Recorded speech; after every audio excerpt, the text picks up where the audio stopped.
Well, the story is very clear. The team that wins this game will go straight to the finals because whoever comes out on top of the table at the end of the preliminary round goes straight to the finals. The Bayleaf Blasters are posted on 10 points. They're on top. The Nutmeg Warriors on 9, 1 point adrift. And they will clash in this final encounter as we wind out the first round of competition. Good afternoon again, everybody, and welcome to match day number 12, the final match. The Nutmeg Warriors and the Bayleaf Blasters. Kerry is down in the middle, and it's time to go down for the toss. Welcome to the toss for the final match in the first round of the tournament. And it's a matchup again of the two champions from Season 1 and Season 2. We are speaking, of course, of the Bayleaf Blasters and the Nutmeg Warriors. Both teams occupy first and second in the table. What up for grabs today is who would finish on top after Phase 1 of the tournament. We have with us the match referee, Mr. Norman Gilbert, and our two captains, the home captain, Andre Fletcher, and the away captain, Devon Smith. Match referee, over to you. Call is a tail, and it is a tail. Bayleaf Blasters have won the toss. Devon, first of all, congratulations. You guys are in the big dance. Booked your ticket quite a while ago in the tournament, but one final match to go. Probably address yourself tomorrow. What would be your decision first up? We'll have a bowl first. Having said that, I think, in all games is like a final for us. We just want to try and execute, the best possible we can. The games like these, are they a danger lurking in that you already have qualified for the next round of the tournament? Not really much to play for except bragging rights as to who finished top of the table? No, we're not taking nothing for granted. At the end of the day, we want to win this game and try and win the other game to come. I haven't said that, losing is a habit and winning is a habit. So we don't want to get into the losing habit. As I mentioned at the top, the two champions teams in the tournament, Season 1 and Season 2 winners, basically a dress rehearsal for tomorrow. What can we expect from you guys today? I'm trying to have a good performance today. Try and bowl as well as possible, see if we can bowl them out under 100 and see if we can make it later on. Tomorrow will take care of itself. All right, well, Devon, all the best for you guys today and best of luck. All right, thanks. Spiceman, I had a close one yesterday, finished on the losing end of it, and you did today. You two are in the big dance, but I'm sure you guys will be looking forward to see if you can finish at the top of the table. Yeah, for sure. We already qualified in the top two, as I told you guys this morning. Our first goal was to be in the top two, which is what we already achieved. Yeah, it's a final game in the preliminaries. We will try our best to win it, going into tomorrow's game with confidence. But whatsoever today brings, we don't have a choice than to accept it and focus more on tomorrow's game. Batting first on this track yesterday, you had batted second, but was unable to chase down 8+. I'm sure you're looking to get the batting right today. Yeah, for sure. Our batting has been struggling. Once I don't get much runs up front, our batters in the back end has been struggling a bit. But I believe the guys, they're confident. As I told them, just free up themselves. Cricket is about runs and wickets. So if they don't get the runs, obviously the team has a chance to get the wickets. But having said that, we get the opportunity to bat first. I think it's our second time in the tournament. So hopefully we can post a very competitive total. Our bowling has been doing very well. So I think once we can get a total over 100 plus, our bowling unit can defend it. Devon did speak about setting those sort of positive habits. You'd have lost yesterday. I'm sure you don't want to get into the matchup tomorrow with a victory under your belt. Yeah, winning is a habit. And at times, yes, you have to accept when you lose and see how you can learn from the mistakes that you made. So, yeah, this game, we would like to win it so that we can go into tomorrow's game, as I mentioned earlier, with that confidence. Yeah, so hopefully the result can go our way. All right, well, Spiceman, all the best to you guys for this match and the rest of the matches to come. All right, thanks very much. So that was the toss. Just to remind you, the Bayleaf Blasters, they've won the toss and they've asked the Nutmeg Warriors to have first knock today. All right, well, the field is set and everything looks pretty good on the outside. It means that we're getting ready for another heated encounter. These two teams at the top of the table, Rayfel Crony, the Bayleaf Blasters and the Nutmeg Warriors. The Bayleaf Blasters on top, the Nutmeg Warriors in second, the Bayleaf on 10, the Nutmeg on 9. Now, they're playing today to see who ends up really at the top of the table. But 1 and 2 will have an encounter tomorrow. And the winner of that game tomorrow will go straight into the finals. That's the story. We've just got it correctly. And what are your predictions as we going into today? Let's first of all start looking at the Nutmeg Warriors. The Nutmeg Warriors really want to transfer this power-hitting team into the middle. Yeah, I think Nutmeg Warriors, they would be hoping for the batsmen to come good. They are batting first today, and I think if there's one area of the cricket that seemed not to be coming up is a batting, and then losing Johnson Charles wouldn't add to that. So definitely the likes of Andre Fletcher will really have to come up. We look at Kieran Kotoy as one of the other senior players. They will have to really step up, and really. As we look at the list here, a lot will depend on the captain, Andrew Fletcher, to lead the batting. That really have been the downfall. Having to chase scores of 82 and 87 and were not able to make it an indication of how the team have been performing really bad. And they would be hoping that things would turn around in this all-important game that we're going to have in a while. Yeah, well, you see the loss of Johnson Charles, but just to bring those of you on the outside up to speed, Johnson Charles has been called to India for the IPL, so he's now playing in the IPL. Teddy Bishop comes in to replace him. So while they would miss Johnson Charles, they have the experience and the wisdom and the good all-round cricketing performances from Teddy Bishop to make up for that. So, yes, they may have lost a little bit of power hitting, but Teddy Bishop a good fit and a good replacement. Yeah, he's a young, talented player. I mean, have a lot of shots. Haven't been performing all that well lately. One would hope that he will really come into his own and add this sort of depth that is necessary to the Nutmeg Warriors. One of the noticeable changes we see in the Bayleaf Blasters is that Neelan Pascal is out and Cameron Augustine is out. Both Neelan Pascal and Cameron Augustine out for this game. Maybe Devon Smith already thinking that, well, we're up here in the 1 and 2 position, so we add it tomorrow. So why not give my peak bowler a rest, because they would probably need him tomorrow more than they would need him today. Yeah, well, I'm wondering if the fact that Pascal is out, if it's some form of fitness, because he's such a key player. But as you rightly said, you know, they are in the last 4, would end up either being 1 or 2, and probably would want to give, as you say, the opportunity for a player who have not played much, the opportunity to play. All right. Well, one thing noticeable here, we've got 3 points to highlight for you. One, a bit of sad news. And Shaban Noel, that awesome cricketer, he's a good nippy guy with the ball, and he strikes the ball pretty well. He lost his dad earlier on this morning, and he's still finding the courage to go outside there and play his cricket. I'm quite sure that his dad would have loved that, not taking him away from the game that he so dearly loved. So our condolences goes out to Shaban Noel and his family, and I know the team was supporting and surrounding him and giving him the kind of love, support and encouragement he needs outside there today. Yeah, most of the team has sent their condolences, and not the team only that he's playing for, but we all join, right, to share condolences with him in this difficult period. It's a difficult period that all of us sometimes have to go through. Richard Rogers, the other good news is that Richard Rogers is still on top of the bowling card for the Bayleaf Blasters. He's going to have the opportunity to add to that tally. He's got 11 wickets already. And Devon Smith already in position number 2 in the batting lineup. He's on 217 runs. Just Lyndon Lawrence ahead of him. So on 238, I think it is.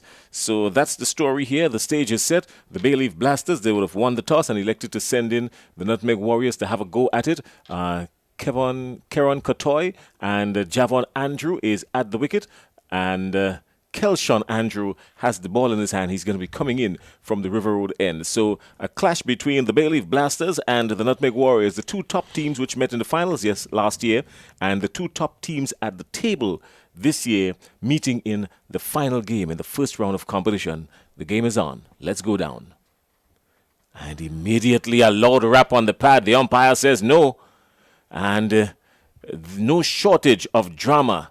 So leg buys up and no shortage of drama, and we can anticipate a whole lot more in this game here. Yeah, fuzzlery from Andrews pitched up, and Kotai looking to play some way through mid-on, hit on the pad, and just going down on the offside. But again, good length delivery, and not giving him much room. But we see a change of strategy this morning. We come back to that.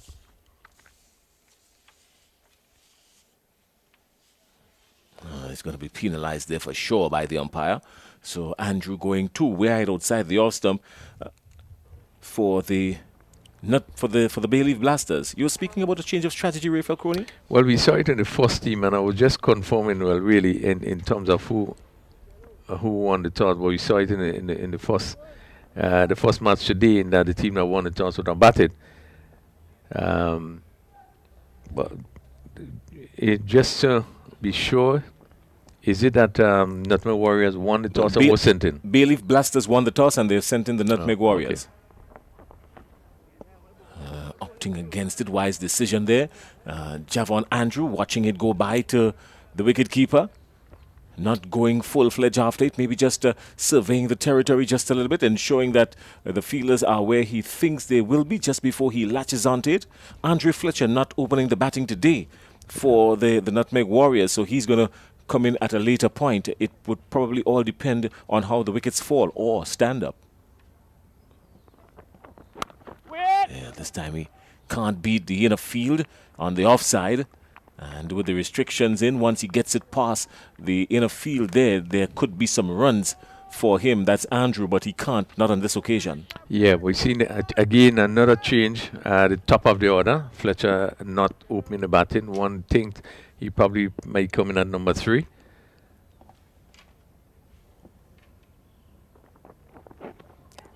Again, caught in two minds, but opting to take the safer route, letting it go by. So pretty smart batting, watchful batting, I should say, but more aggressive bowling from Kelshan Andrew, coming right up to the batsman. Yeah, good delivery there, Bowl. Really rushing in and bowling pretty quickly, ball lifting outside the off stump. The batsman did the right thing, just to pull away. This time he latches onto it, doesn't carry, still can't beat the inner ring. And the defense is really tight by these Bayleaf Blasters. They're going to try their very best to restrict these Nutmeg Warriors from going full-fledged, hard-hitting all the way out. Yeah, he's keeping his line, and they seem to be playing with a plan. There's no slip. Third man on the boundary, point, cover, extra cover, and mid-off. Really a pack offside field. Yeah. This time third man gets in on the action, just one. Controlled shot down there. The end of the over. So Javon Andrew, 1. Kieran Katoy yet to get off the mark. The Nutmeg Warriors with 2 extras are now 3 without loss. Yeah, very good force over by Kelshan Andrew. You can see him looking to generate as much pace as possible. What was important in his force over is that he kept the line, everything outside the off stump. We see 2 deliveries that really went quickly past the bat of Javon Andrew.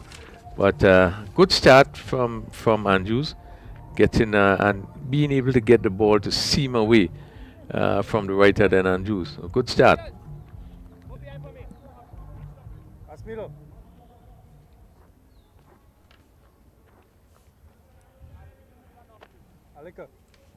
So Alvin Ramnath will join the attack early for the Bayleaf Blasters.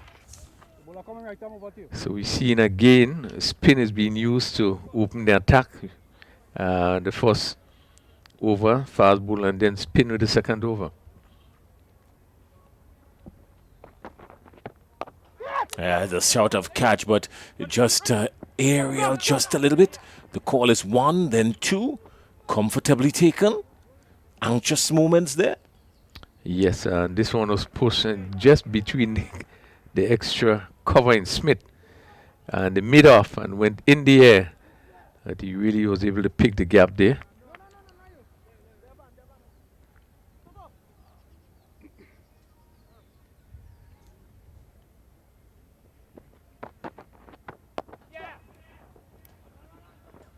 Hamilton is called into action. Just 1 run. Yeah, the off spin of Alvin Ramnath, and came into Andrews and pushed down to Long On. Long On being one of the fielders that is out. We in the power play. And now we see the extra cover right back and the long off right back. Very interesting position. Well, the left-hander is facing, so it's the longer and the mid-wicket just seem to be coming a little bit straighter. Alvin Ramnath is surveying his territory, just ensuring that everything is in place, in order, right where he wants it. And this time he's on the legs. He's on the legs of Kotoy. Kotoy just picking up 1. 7 without loss, still in over number 2.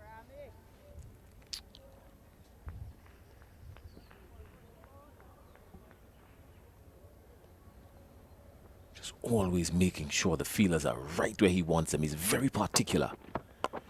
He doesn't have a feeler down there. Some work, a whole lot of work for Hamilton, and all in vain, because there's no one back there. The safest spot on the ground, according to Rafael Crony, and a power 8 maximum. Picked it up, lofted it, and it had the legs to carry over the boundary. 6 runs. Yes, well played. Didn't seem to get the sort of power he wanted, but it just clear the straightest long on, almost right back over the bowler's head. That is a big nick, a big, thick, healthy edge, and he's gone immediately. So after picking up the massive 6, he's gone, caught behind. So Javon Andrew perishes for 10, and the Nutmeg Warriors lose their first wicket, 13 for 1. Yeah, good blow struck there. Ramnath in his first over. Ball just seemed to hit on top of it. Just take the bottom part of the bat, and a good catch taken by Smith behind the wicket. The Nutmeg Warriors losing their first wicket.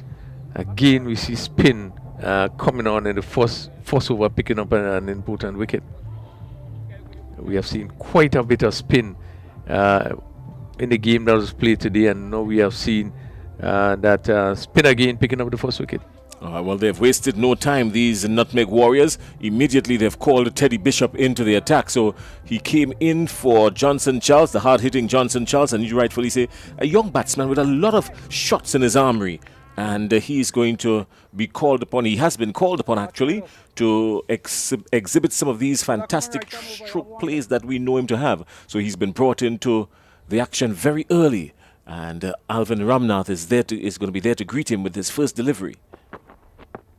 It's a thick, healthy outside edge almost immediately that goes down to the boundary. What would have been what should have been a slip in place, but he gets a thick, healthy outside edge, and Teddy Bishop is off the mark in not so convincing form. Yes, coming off the edge again, looking to cut and taking the edge of the bat and going down to a vacant slip position.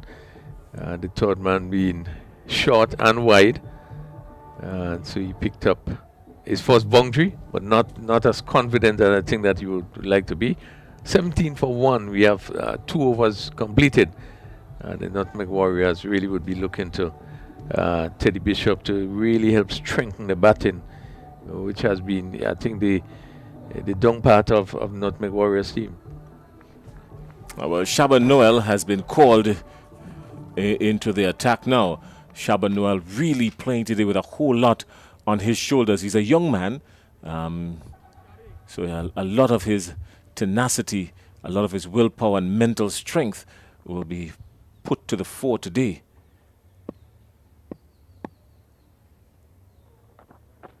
And immediately he's on target, but he's turned away to mid-wicket for 1. Some good footwork down in the deep down there. The throw comes in, and they are safely back for 2.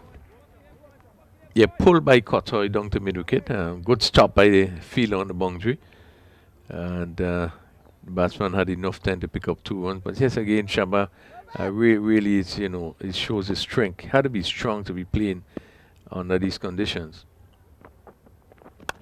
Well, this time he just goes wide, and it's smacked all the way out to the boundary. That's a power 8 cracking 4, and Kieran Kotoy was onto that, and he cracked it with some measure of confidence.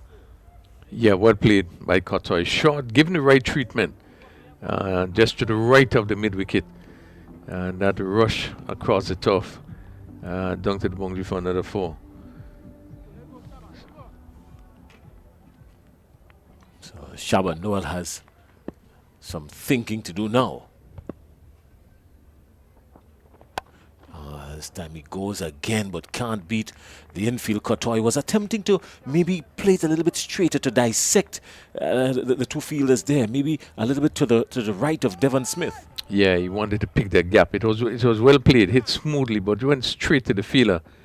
But as you said, looking to pick that gap between Devon Smith and the cover point. This time he makes connection to it, and he has to hurry for the single. Eventually, all's well that ends well. So the Nutmeg Warriors off 24 for 1 they are. Yeah, and I think they want to make sure that they have a good start. They want to use up the power play. And we could see there Cotoy using his feet and ball not full enough, pulling it around to mid-on. And he pick up another single. 24 for 1. Surely he's going to be penalized for that, Shaban Noel. Very wide delivery. As we see Bishop taking a few steps down, looking to clear the offside.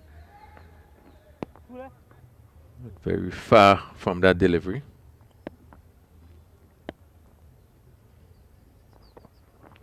Oh, that's brutal, isn't it? All the way. Oh, just can't beat the fielder running around, making some good light work in the mid-wicket area. Not getting hold of it the way he really wanted to this time, Teddy Bishop. Picking up 2 still. Yeah, pick up 2 important runs. Again, looking for the lofted shot down the track. And a slow delivery just was played down to mid-wicket. And the fielder on the boundary coming around for 2, but really not getting hold of that shot. This time he picks it up, it balloons into the air. Someone is settling on it. This could be danger here. It's well taken. And as Teddy Bishop comes in, he goes. So that's the end of that. The Nutmeg Warriors now losing Teddy Bishop of the bowling of Shaban Noel. So Shaban Noel picking up a really good wicket here. A ball pitched up and Bishop is gone. Yeah, looking to open the face and play over cover with a slower delivery. And played too early and just went up to mid-off. Really simple catch being taken there. Caught by Rogers. And Shaban Noel in his first over picking up an important wicket. The wicket of Teddy Bishop. So the Nutmeg Warriors really would want to settle in and pick up some runs. They've got a good opportunity to do that now because the captain comes in, Andre Fletcher. He's sporting number 72 on his back, and would he really like to get to 72 today? If he wants to get to 72 runs, he will probably have to bat through the entire innings. The Nutmeg Warriors wouldn't mind that at all. Well, I'm pretty sure that he want to get a really big score. And batting with the Cotoy, they are 2 senior players. Both of these players would have represented, Volcanoes. Fletcher would have gone higher than that to represent West Indies, and this is an experienced pair in the wicket. We have just had the 3rd over completed. They are 27 for 2, and there's still enough time if these 2 players could get their head down and really bat, just to make sure that the Warriors will really put up a good score. Ramnath is in for his 2nd over, and immediately he's sent all the way back to the boundary. 6 runs, a power 8 maximum. Ball pitched up and given the right treatment by Cotoy. Again, didn't try to do too much. 1 foot down and lifted it, as we see the replay, and lifted it beautifully over a wide long off. And it cleared the ropes very easily. Ah, he's gone. He's gone. He's being stumped off a wide delivery down the leg side. He's gone. Disappointment for Kieran Kotoy and the Nutmeg Warriors, but the Bayleaf Blasters are loving this. I mean, really no need for a shot like that, Kieran Kotoy. What are your thoughts, Crony? Well, really poor judgment. Again, he used his feet even before the ball left the bowler's hand. And I think it was smart bowling by Ramnath. He saw that. He pushed it quickly down the leg side, even though it's been called a wide. Really, he was found wanting an easy stumping, and really Kotoy, I think, will be really upset with himself the shot that he played. He came down the wicket and he was left all the way out in the Atlantic with really no help there. He couldn't even help himself, Kieran Kotoy. So that's the end of that for him. And the Nutmeg Warriors at the start of over number 4 are 34 for 3. And coming out to join Andre Fletcher is Shadrach Descartes. Shadrach from the island of St. Lucia. And he too is a very clean and powerful hitter. So this probably here could very well be the last explosive pair for these Nutmeg Warriors. They need this pair to stay together if they want to post a decent total. You're certainly right. This is a pair, that you really know will have to stay ready to guide them to any sort of competitive score. Descartes, we see, can really hit the ball. And Fletcher really would need to guide things from here on. But they're very close friends too, Fletcher and Shadrach. And immediately, Shadrach is very watchful, understanding the nature of the situation, playing it into proper context, not doing anything rash, just pushing it out, no run. Yeah, and they're going at 10.20, so it's not that bad, but the wicket column. Couldn't be out there. He was way down the leg side. And they probably want to consider coming on the front foot a little bit. Shadrach, he's playing back a little too much, I think. Again, he stands there, steady. Yeah, very good line by Ramnath. Just with leg stump coming into the left-handed Descartes. Again, he's maintained that line with precision, Alvin Ramnath. He's maintained that line to the left-hander just outside the leg stump, there or thereabout. He's been bogged down, Shadrach. He's an explosive batsman. He can be extraordinarily explosive if he does get the opportunity to free his arms, but no opportunity given there by Alvin Ramnath. And that completes his 2 overs, where he only went for 21 runs and picking up 2 wickets. The wickets of Kieran Kotoy and Javon Andrew. The Nutmeg Warriors are 34 for 3 after 4. Very good over ball by Ramnath. After being hit for 6 for the first delivery, really came back strongly. Sensible bowling to have Kotoy being stumped down the leg side.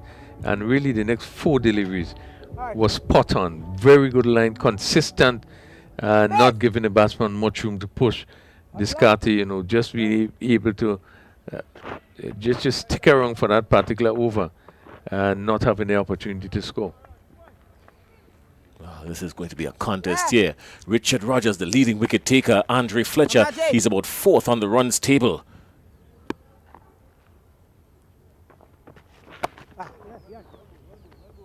And really exciting move there by the captain Devon Smith to bring in Rogers there. Battle with Andre Fletcher and would Descartes, because these are players that love to hit the ball, and as we have seen, Rogers have been bowling very, very well. So it could be an interesting battle between both players. I can tell you they're not going to end on an even keel. That much I can tell you. Something's going to give, and somebody is going to have the better of somebody here today. Richard Rogers, as you see, is there. He's at the top of the runs, the wickets table with 11 wickets in the tournament. He's been very deceptive.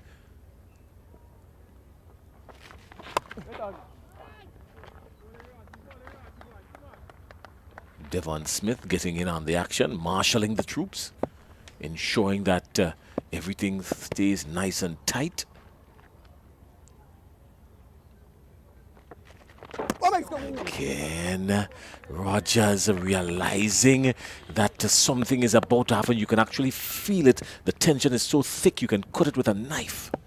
Yeah, you just expect that something will happen with almost every delivery that he bowls.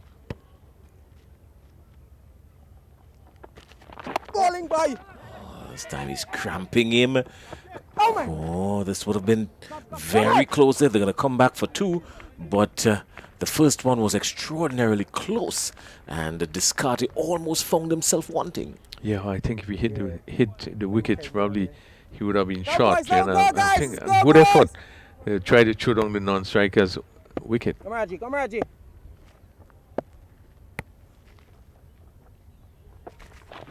This time he's picked him up and he dispatched him with disdain, and 6 runs, a power 8 maximum. He latched onto it in a flash, and boy, did it disappear over the boundary.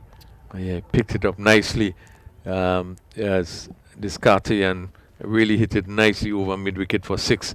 He got to the pitch of this one and really swung and came off the middle of the bat. It's a good confident shot. Bowling by. Oh, again. Yes, Raji, that's you, He's caught him with some anxious moments here. Rogers always very threatening, this bowler, Richard Rogers. And even though he was dispatched for 6 over the of the previous delivery, came back very good to wrap up the over. So after his first over, he went for 9, and the score 43-for-3. Yeah, good over by Rogers. That final delivery didn't pass far from the leg stump. Again, Descartes trying to give himself room to hit again over mid-wicket. It was a quicker delivery, and it really went through really quickly. So we see Rogers really thinking in terms of deliveries that he bowls, and could have easily picked up another wicket in that final delivery. Easily. Surely. All right, well, more bowling, more pace bowling to come from these Bayleaf blasters. It looks like Belfon, Nyron Belfon, is going to be coming up from the Darbo end. And Nyron Belfon just ensuring that he has good communication there with Dennis, the wicketkeeper. He's heading to Andre Fletcher.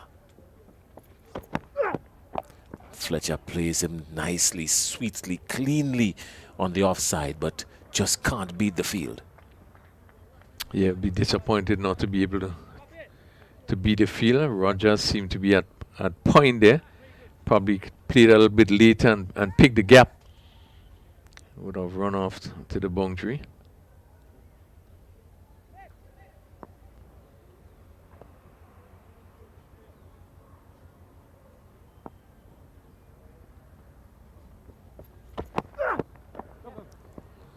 Delicate dab, just the one. Rogers again been called into action. He's in point, and for now seeming to have some kind of magnet attached to him. Single, 44-for-3. Yeah, pace is taken off by Belfon. Has been disguising those deliveries really well. And Fletcher was equal to it, having to wait and push it out in front of him.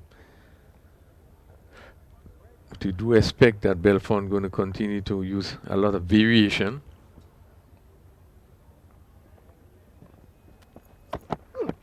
And wide ball. So Belfon straying down the leg side. He really wants to stay away from that area, Belfon. He's a tidy bowler, does have the variation to show that he can take the pace off or add pace if he wants to. So he wants to stay away from the leg side as much as he can, because he's going to be penalized consistently by the umpire.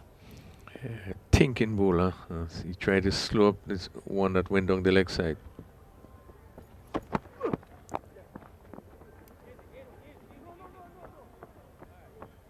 So these batsmen here are clearly thinking. They've got some good communication between them. As we say, both Shadrach and Andre, they have been good friends. And surely that friendship comes with the advantage of telepathic communication.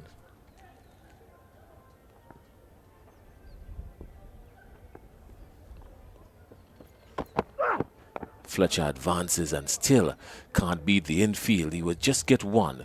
but was really looking to do much more than that. Yeah, and again, pace taking off, making it really difficult for the batsman. They have to really make the pace to get the ball off. And Fletcher come down the wicket a little bit here, not being able to get the timing. It went bouncing out on the offside. And you can see the disappointment in Fletcher. Only being able to pick up a single. But it has been good bowling by Belfon.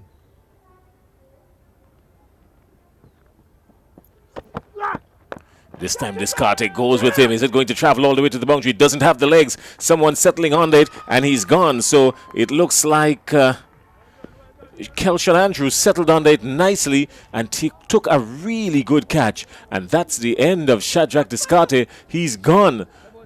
Caught by Andrew off the bowling of Belfon. He's gone for 9. So the Nutmeg Warriors are 47 for 4. Yeah, super bowling. Really good bowling by Belfon again. A ball that looked at those was over pitch, but really he slowed it up, he held it back, and Descartes was really only into the shot and was only able to hit it down to long on, and actually he didn't himself reach to the ball close to long on. The fielder had to come in, Kelshon Andrew, and settle on it and take a very easy catch.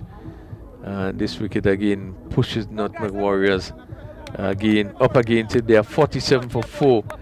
And we into the 6th over. Well, just one delivery remaining, one legal delivery remaining to complete this 6th over. And Imran Joseph comes in for the Nutmeg Warriors. Imran Joseph and Andre Fletcher there now. And Andre Fletcher will definitely consider wanting to take more of the strike. He's been there for quite some time, Andre Fletcher, but he has only faced 4 deliveries for his 3 runs, so he has been relinquishing a lot of the strike to the other batsman, and now he would probably want to change that modus operandi. Well, we have just seen him had a discussion with Imran Joseph, and I know probably will be trying to give him some guidance.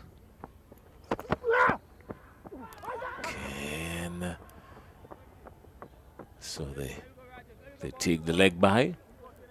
They need the runs.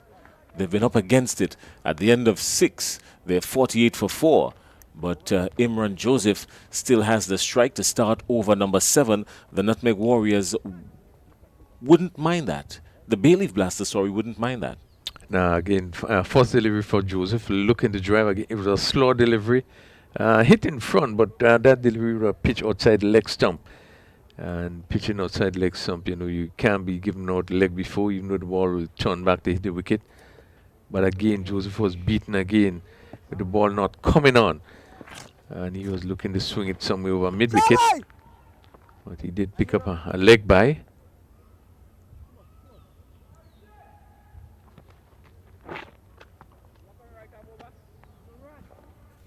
So Imran Joseph will have to contend with Richard Rogers. Rogers probably eyes lighting up now, seeing a whole lot of food in front of him here for the taking. Oh my goodness. This Richard Rogers chap, always a very threatening bowler. Something is always about to happen. Even if he doesn't get the wicket, he always puts the batsman in some uncomfortable positions. My goodness. Hey, Rogers! It's a close call here. Yeah.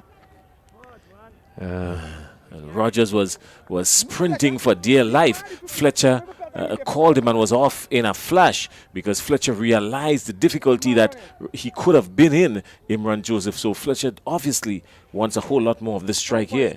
Well, let's see how close this was. Again, big shot and looking to play it by Imran Joseph. And let's see. Yeah, he probably would have just made it. Andre Fletcher awaits Rogers. Goes with him just over the infield. It will win the race to the boundary for 4. And a power 8 cracking 4 by Andre Fletcher, but not in very convincing form. Yeah, not getting hold of it, and you could see the disappointment in Rogers as Fletcher again looking to hit over cover. Comes off there and just went over the short third man fielder. And it went bouncing down to the boundary for 4. Another good delivery as Fletcher was looking to clear the offside.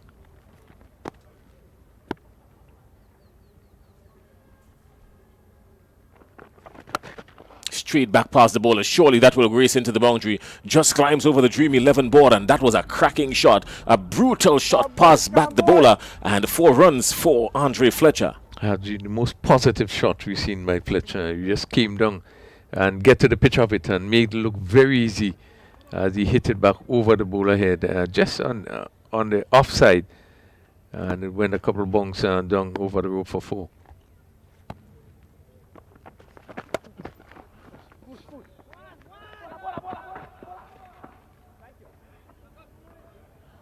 Just one. Andre Fletcher leaving just one delivery now for Imran Joseph to negotiate from Rogers. This is nearing the end of his second over. He's gone for 19 already, Rogers. He will not get a wicket in his spell today. And that's the end of his bowling for the day. Richard Rogers, he's bowled his 2 overs for 20 runs. And the Nutmeg Warriors are 59 for 4 at the end of 7. Yeah, good spell by Rogers, not being able to pick up a wicket. But again, creating a lot of doubts in the mind of the batsmen. Both Fletcher and Joseph. Really looking to attempt some big shots, and really none of them was able to get hold of any of them, with the exception of Fletcher using his feet and hitting straight for 4. But he continues to create problem for the batsman, Rogers. Picking up quite a bit of wicket in the tournament, and shows why he picked up wicket, because of his style of bowling. Well, he's picked up 11 already to lead all wicket takers in the tournament. And I'm quite sure that the Nutmeg Warriors would enjoy seeing the back of him, knowing that he's not there to threaten them anymore. And not in this match at all. As the end of his 2, he's gone for 20. So Belfon just going for 4 in his first over. As we see Devon Smith just making some adjustment. He's at a backward point. There's a cover. There's extra cover. There's also cover on the boundary. That's under long off in Anju.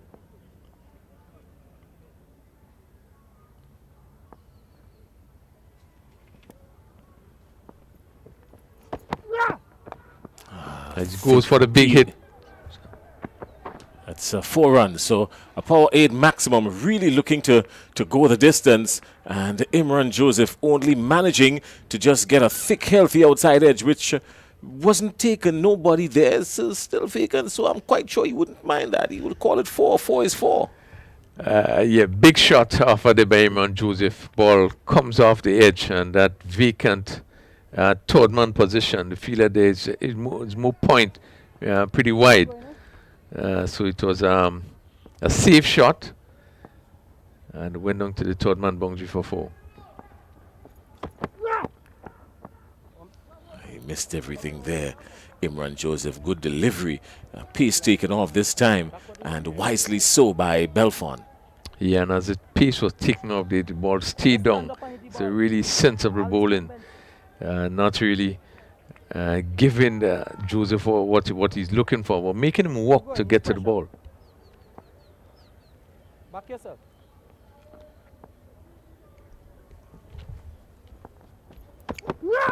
Slower delivery, picked up nicely, cleanly, just disappeared. That's a power 8 maximum, and boy, did it travel a few rows back. That's a clean strike.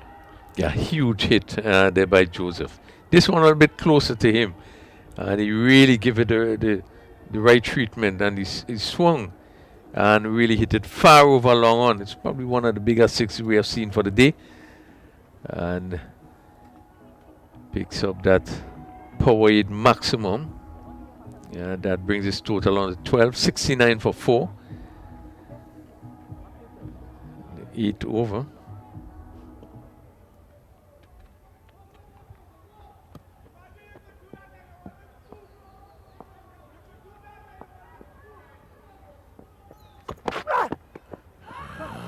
Again, anxious moments there.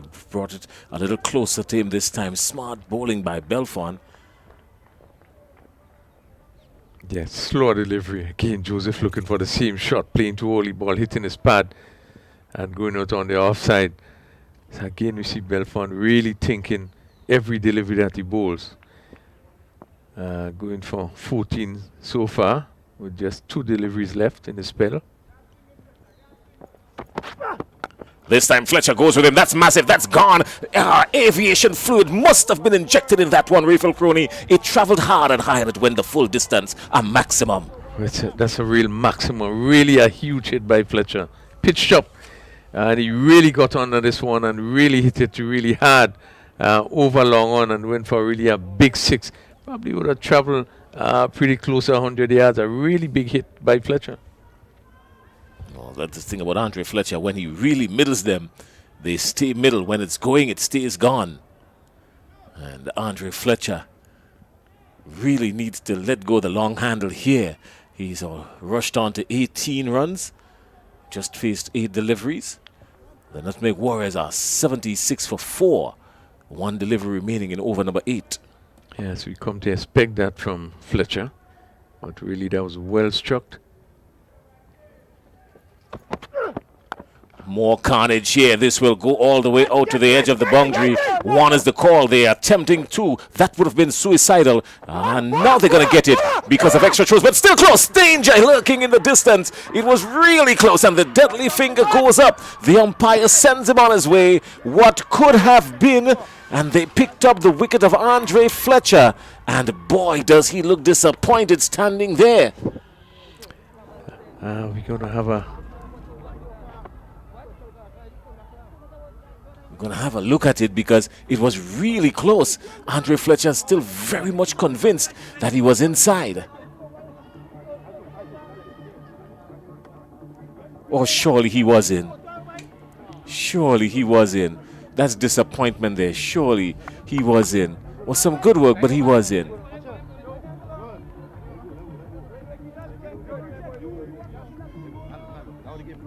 Yeah, he was in. Only marginally, but the umpire does not have the benefit of the replay, and the disappointment there for the Nutmeg Warriors because Andre Fletcher probably knew that he was in, but he was. Yeah, difficult one for Fletcher. As you say that, we have the advantage of seeing the replay there. Very difficult for the umpires at time, but yeah, he did seem to have got that one wrong. Yeah, but he's disappointed. He's disappointed, and he probably just got a signal from someone who saw the replay from the live broadcast, and he knew he was in, confirmed. And Sheldon Joseph now comes into the attack. So at the end of it, the Nutmeg Warriors are 77 for 5. Sheldon Joseph is there now to join Imran Joseph.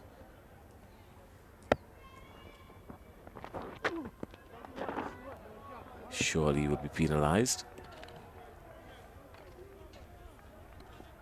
So a very important wicket there. Fletcher being out, run out. Really would have put a dent on the Nutmeg Warriors. They were just beginning to pick up things. We saw 2 huge 6s hit in that last over. That shot by Fletcher, over long on is really a massive hit. And just for beginning to get into his stride. And one would have seen the disappointment.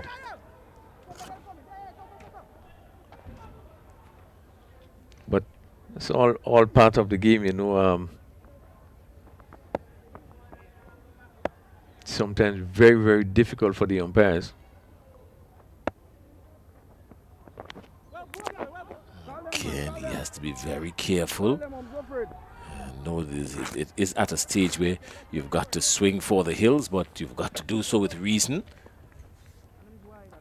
Yes, Noel just train outside the off stump. 2 wides, first 2 deliveries.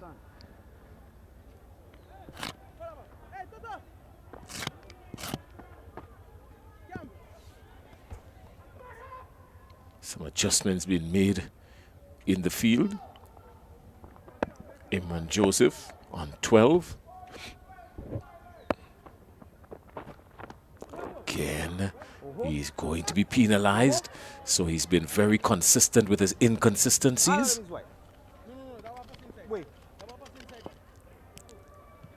All of them is wide. Yeah, another wide by Noel.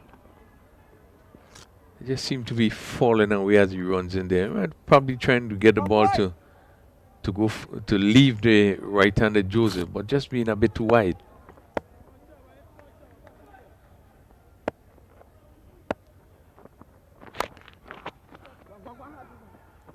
So just the one.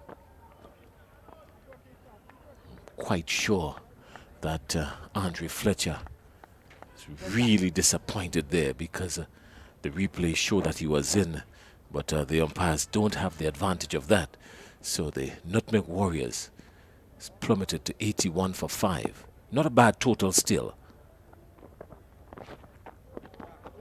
He's beaten for the lack of pace outside the off stump. Yeah, this is the line you want. Not being very wide and ball just shaping away from the right-handed Joseph there. Looking to drive and it just left him.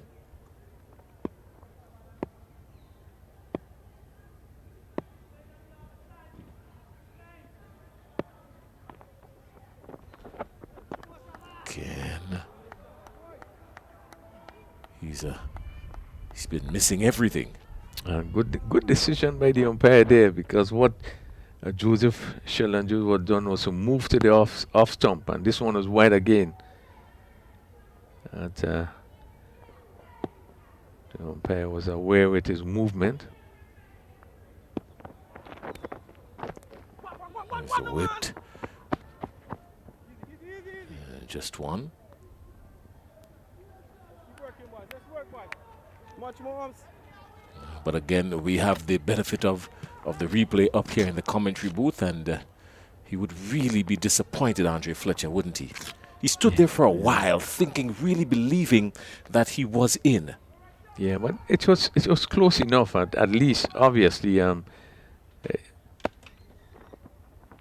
this time he belts him with disrespect, the utmost disrespect, belting him straight back past Shaba Noel, receiving the full treatment there from Imran Joseph, a power 8 cracking 4. Yeah, a good shot by Joseph, really hit hard, full toss, and was hit back past the bowler. The umpire having to take some evasive action, but it really raced back down to the boundary for 4.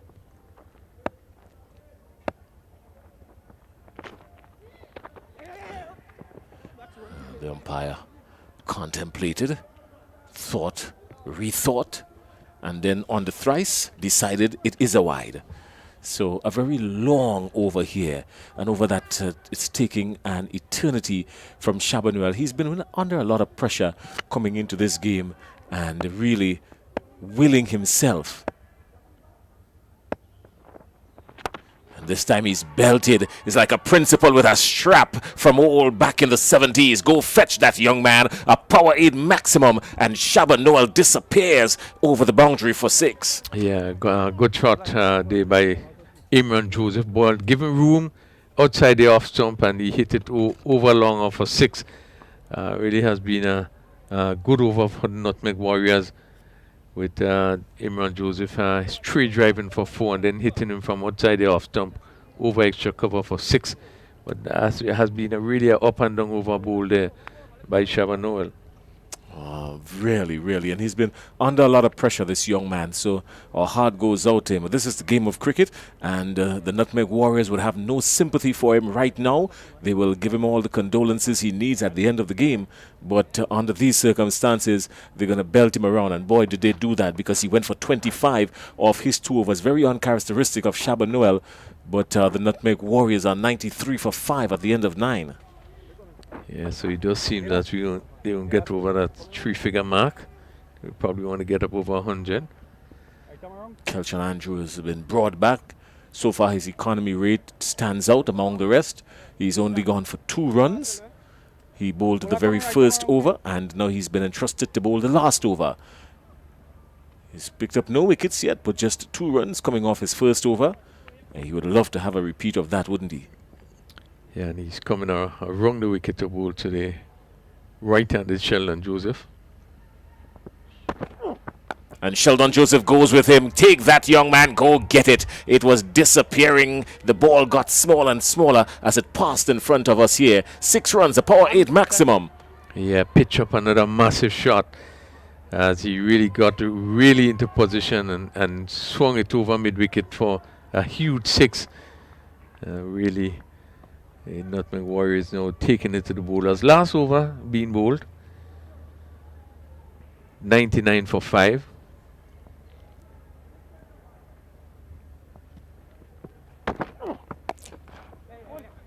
Connecting good, beating Devon Smith. The call is 1 there, contemplating 2. But surely his suicide would have been written all over it. The 100 comes up for the Nutmeg Warriors. They're 100 for 5. Bossman, the bowler coming right down over. Yeah, 100 for 5. So we do have a match. Jason, 100, anything over 100 is seem to be challenged for the other team. Anything over 80 is challenged. So they have something to work with.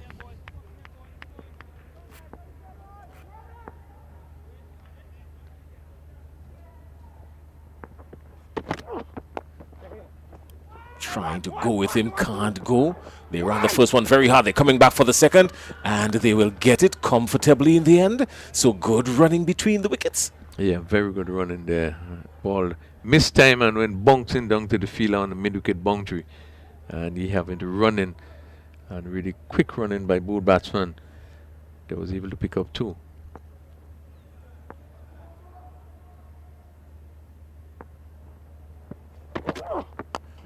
Again, this time powerfully struck all the way back past the fielder, lurking around, really couldn't hold on to it, and that crashes into the boundary. Power aid cracking 4.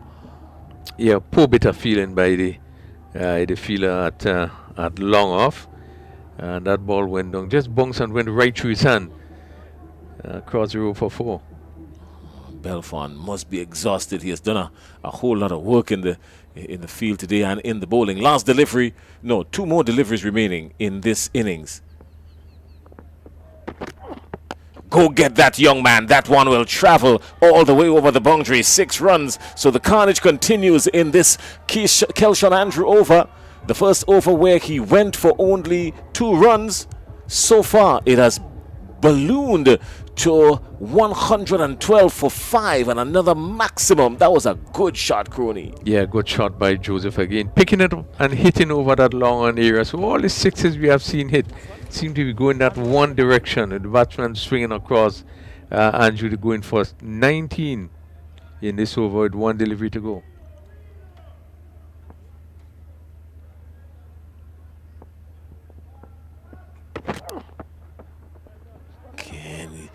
Very near call a while. He was right there, and they ran 2, contemplating the 3rd buys, but they will pick up the wicket. So they only collected 2 runs there, and that's the end of the innings for the Nutmeg Warriors. So we will just confirm. I think it should be 1 by, but let's see what happens there. Again, looking to take as much as they could get to that last delivery. The score stands at 112 for 5. It should really be about 114 because they ran 2. The scorecard tells us now 113. But I thought they ran 2, and when they were coming back for the 3rd, that is when he was run out. Second. I think when they were going for the 2nd. When they were going for the 2nd. Okay. So the Nutmeg Warriors have gotten to 113 for 6 at the end of 10. Not a pretty bad total at all, 113. Let's take a quick look at the batting figures here. Kieran Katoy going for 14. Andrew going for 10. And the real pick of the batting there, Imran Joseph, 37. The disappointment there, 19 from Andre Fletcher. He was run out by Clint Crony, but the replay shows us here that he was well safe in his ground, but that's water under the bridge. He got to 19, and the Nutmeg Warriors really picked up the scoring in the middle of the innings, nearer to the end, with 13 extras added. They got to 113 for 6 in their allotted 10 overs. It means that the Bayleaf Blasters would require 114 to win. Let's take a quick look at the bowling card as well. The bowling card in the bowling department. Kelshawn Andrew, No wickets, but 2 wickets from Alvin Ramnath, 1 from Shaban Noel and 1 from Nyron Belfon. And those were the wicket takers for the Bayleaf Blasters. Crony? Yeah, and certainly I think the batting of Imran Joseph Fairwillie and Andrew Fletcher did turn things around. Then Sheldon Joseph came in. And I think between these three, they really would have stepped it up to push the total to 113 for 6, which I believe is a competitive score. It's not a bad score. I think it's a score they can really work with. Despite they may not have the sort of bowling strength that we expect, but I think that anything over 100, there's runs on the board, so there's already pressure being built. You have to bat to get up to 113 runs. So I think it will make really for a good competitive game, as I know that the Bayleaf Blasters will want to maintain being at the top to try to get up to 114 for victory. All right, well, join us in a couple of minutes because we will have the chase. The chase will be on, and this will be an exciting one. The Bayleaf Blasters requiring 114 to win, and they've got 10 overs to do it. Join us then.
So back at the National Stadium, we're witnessing what could be a very exciting finish here.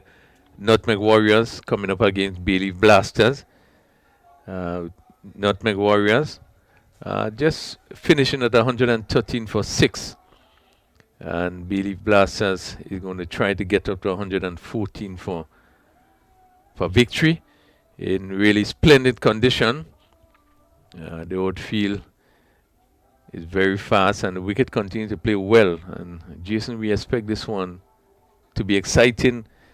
The two top teams in the tournament, and really a score that would make everything right for it to be competitive. Well, I think it's a gettable score once the batsmen stay and put down their head and, you see some clean striking. But anything can happen. This is the game of glorious uncertainties. Well, we have seen the challenges and the difficulty with teams having to score over 80 and teams having to score just over 100. So this will be interesting as we look at Wivel Benjamin. He's going to face the first delivery.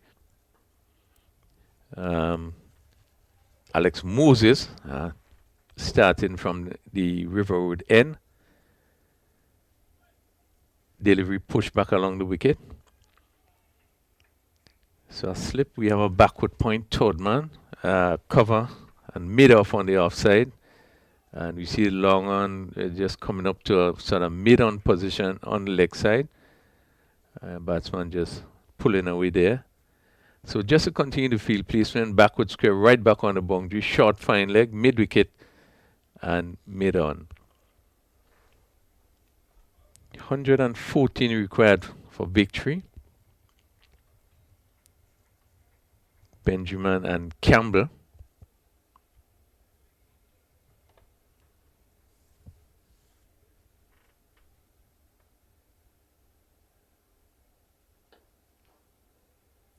Hit firmly down to mid-on.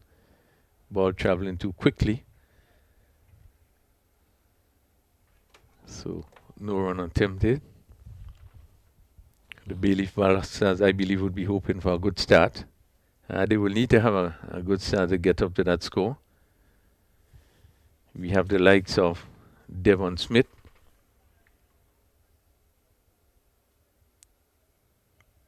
A lot will depend on him. Again, hit down to mid-on. This time the mid-on have to move a bit to his right, so the batsman had the opportunity to pick up one. So the Bayleaf Blasters are off the mark. They are one without loss. Yeah, well, he's gone twice in that region there already. And that's Wivel Benjamin. Probably wanting to maybe play a little bit straighter to the left or to the right of the field at mid-on. Would have yielded a little bit more runs. No! Well done. Love that. Commitment. I love it, buddy. Keep working, man. Yeah, good line by Moses. Not giving much room, but keeping it tight, close to the batsman. And Campbell just having to cover up and push it back.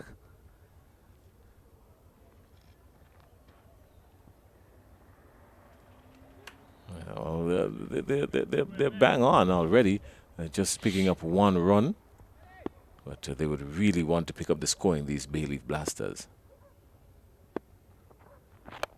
Hit, lovely shot, goes over mid-wicket for 6. First maximum ball pitch up and really a tremendous shot played by Campbell. Just get under it and actually clipped it over a wide mid-wicket. And it sailed over the fence, for the first point maximum of the inning. Yeah, well, he showed his power there for sure. He showed his upper body strength and good use of the wrist and the feet and making sure he got it nice and clean, and it was more powered up over mid-wicket for 6. That's a good shot. Yeah, tremendous shot by Campbell.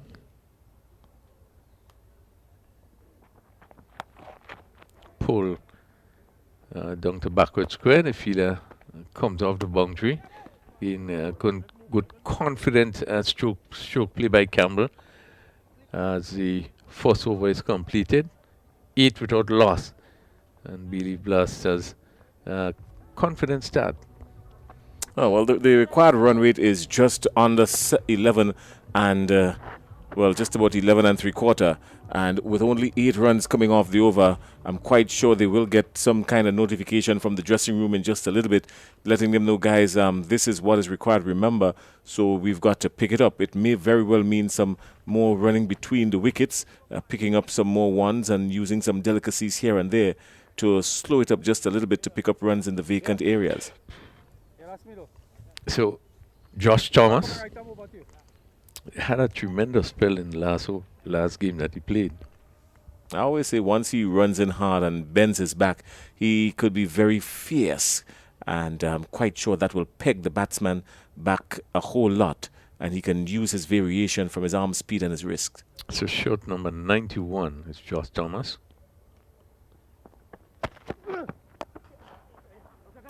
Pull, this one goes down to mid-wicket. Campbell disappointed in not getting hold of that delivery.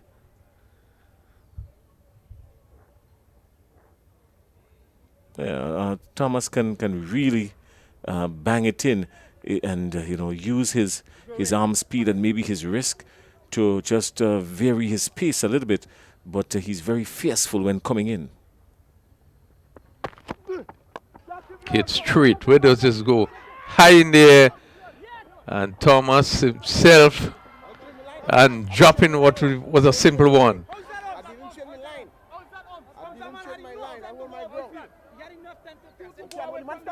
And there have been some contention. So let's see if we could pick out what went on here, Jason. This ball went high in the air. And let's see. Thomas.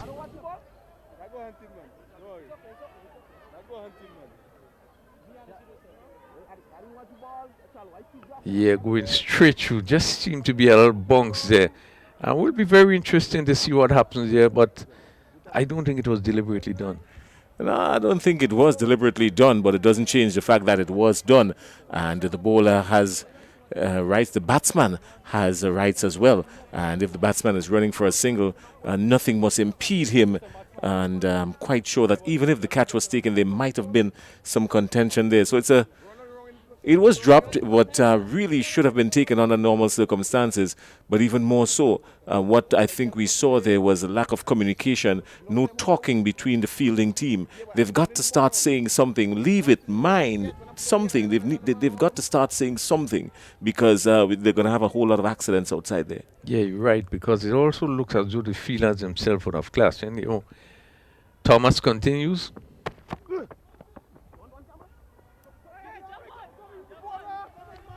And let's see if the umpire is going to signal. Again, the batsman, they're looking to pull.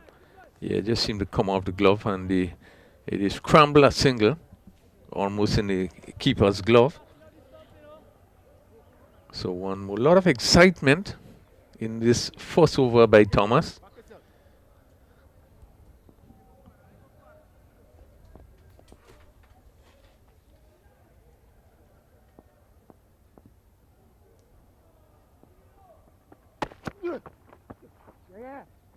Yeah, clipped neatly off the legs.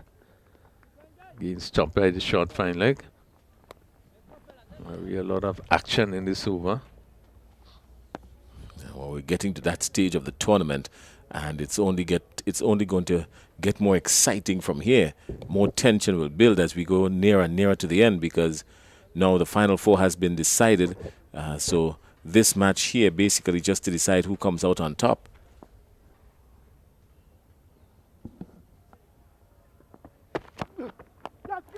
Hit down to mid-wicket. Square leg. Campbell again looking to whip it. This one, as the ball cuts into him, it went square. So we're seeing the singles continue. Quite a bit of singles in this game. Important to be picking up the singles, not only looking for the boundaries. A little bit more awareness would allow them to carve the positions, the vacant positions. Swung, lovely shot over mid-wicket. Superbly played by Benjamin. Short delivery, quick into position and hitting it over mid-wicket for another power 8 maximum. That was nothing short of brutal, really. I mean, it was smacked and it was done so with a brutality, and that's a good, clean shot. Campbell in good form. So 19 without loss, and that ball really traveled really quickly over the boundary. We had 2 overs completed. Benjamin on 9, and Campbell on 10. Actually, was hit by Weevil Benjamin that played that spanking shot. So Alex Moses gonna prepare for his second over. 19 without loss after 2 overs. Run rate 9.50. Again, Campbell hit down to mid-wicket on the boundary. And good thinking, Jason, really good thinking by Fletcher there, having that mid-wicket feeler, bring him a little bit straighter. Just with that 4th shot was played by Campbell. He's got a good arm, Shadrach.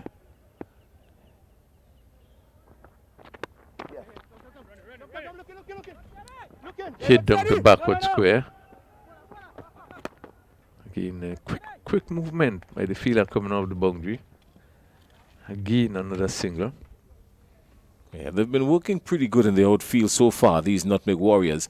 As we said at the start of this innings, everything has to click for them at some point, and maybe today is the day when it all clicks. Still keeping things under control. 21 without loss. And Campbell hit this one down to cover for 4. A really bad delivery. And hit through the covers for 4. And somehow it looked as though there was a feeler there. There was a bit surprised that there was nobody on the cover boundary.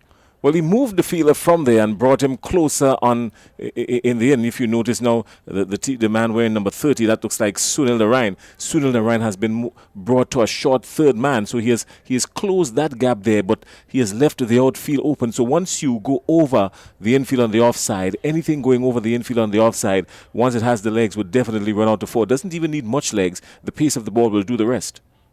So the fielder is coming out, seem to be Cotter coming back up into the circle.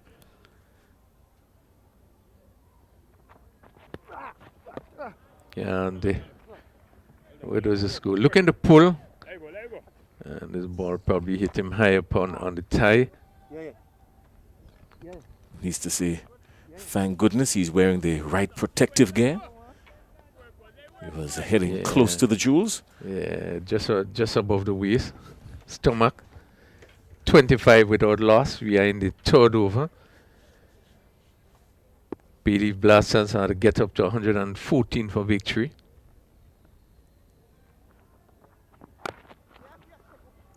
Push on the offside. Ball traveling slowly. And Easy. another single. They've not been shy to, aim at the stumps. These Nutmeg Warriors fielders, they're giving everything a go. They know they've got some runs on the board to play with, and they've pegged back these Bayleaf Blasters from really blasting away in the power play so far.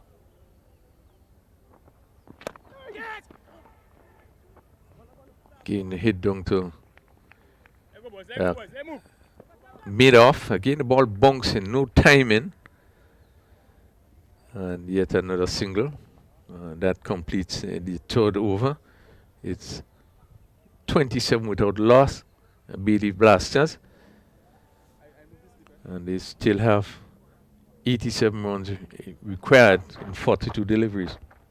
Well, the difference is they're saving runs here. They're saving wickets here, actually, the Bayleaf Blasters, because the Nutmeg Warriors were 27 at the end of 3, but they were 27 for 2. They would have already lost the wicket of Javon Andrew and Teddy Bishop by the time they were this stage in their innings.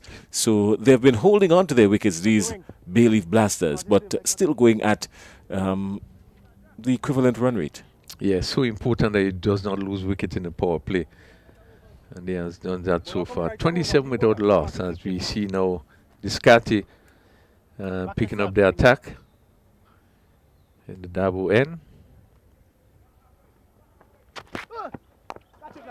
Hit down to mid-off, straight to the fielder, and simple catch taking the ball, pitch up, and Benjamin looking to drive, not getting hold of it, and going straight down to the fielder, who just came forward, took a simple catch, and the Bayleaf Blasters losing their first wicket, 27 for 1.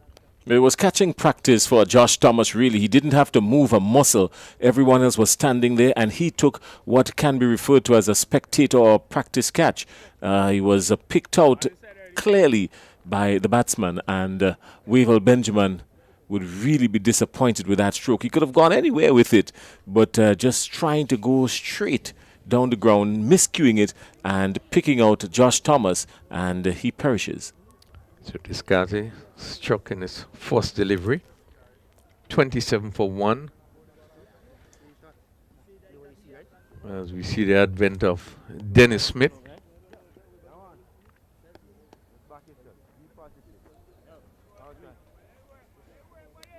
Dennis Smith is not a hard hitter per se.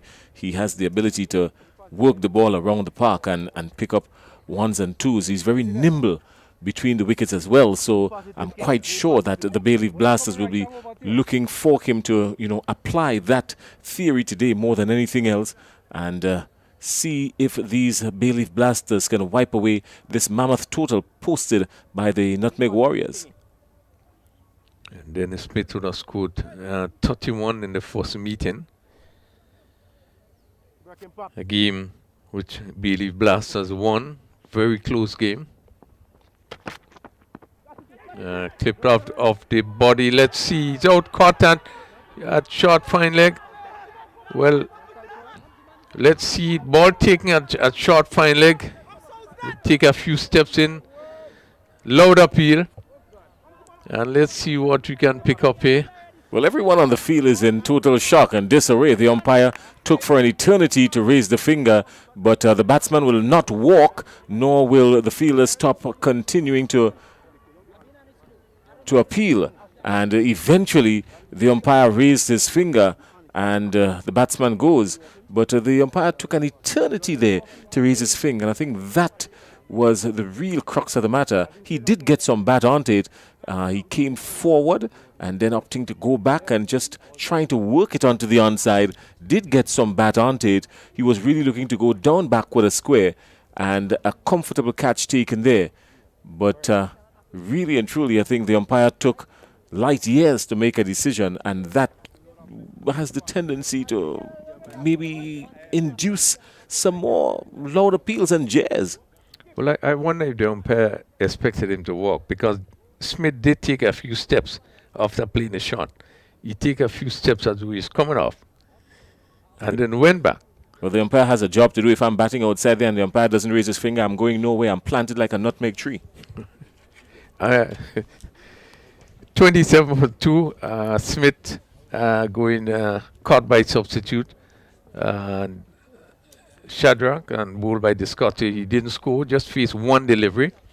So again, another blow struck there by Nutmeg Warriors. And they would really be hoping we'll want to turn it around, having lost the first game by 5 runs, having to score 83 for victory against Bayleaf Blasters, so only ended up with 77. So this is how close these two top teams were in competition for the first game. They are 27 for 2, and they need 114 for victory. Bayleaf Blasters. Yeah, well, at the end of 4, the Nutmeg Warriors were 37 for 3. So Devon Smith it is. Goes down the leg side, and another extra. 28 for 2. In over number 4.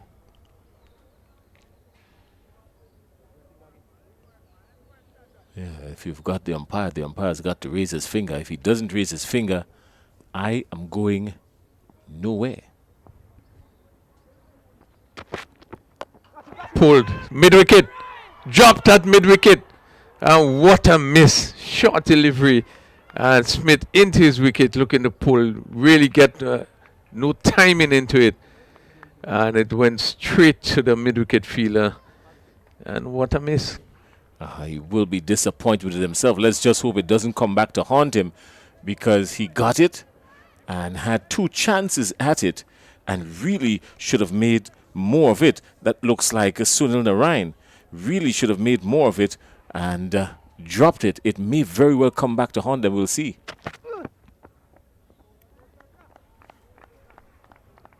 Smith allowed this one to go through outside the off stump. This Kati coming in there and really should have picked up that wicket. Sunil Narayan will probably have laps or push-ups to do at some stage when the match is over. Coach Junior Murray is watching.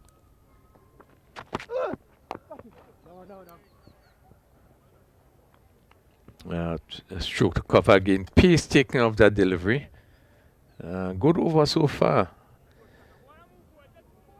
Picking up 2 wickets in this over.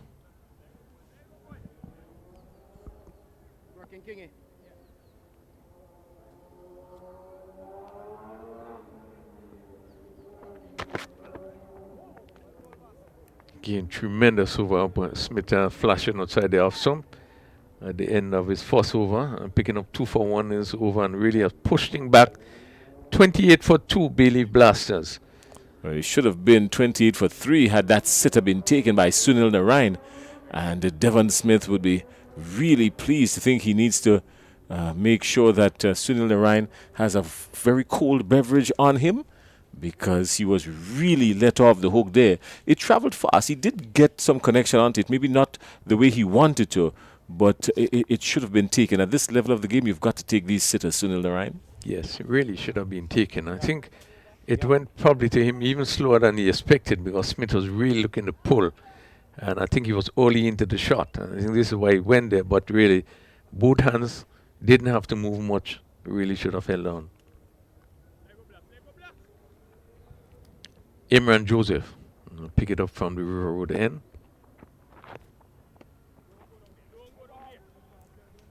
Down the leg side.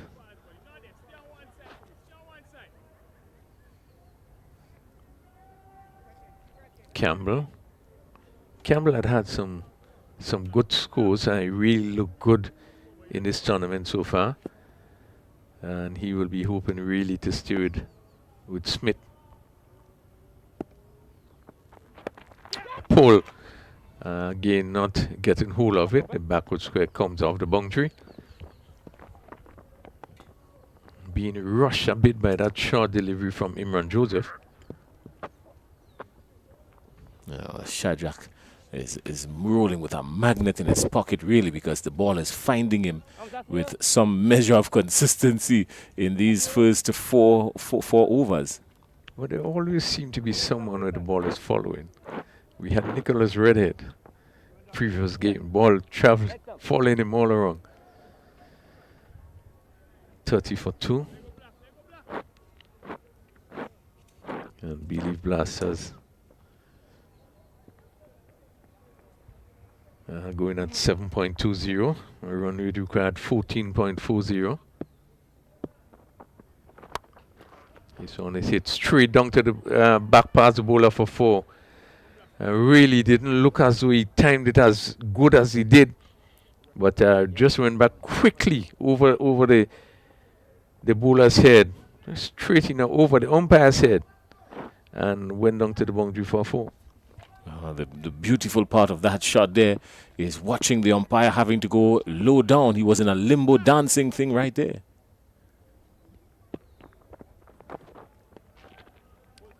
Again, Smith looking to hit through the covers, made no contact, again ball leaving him outside the off stump.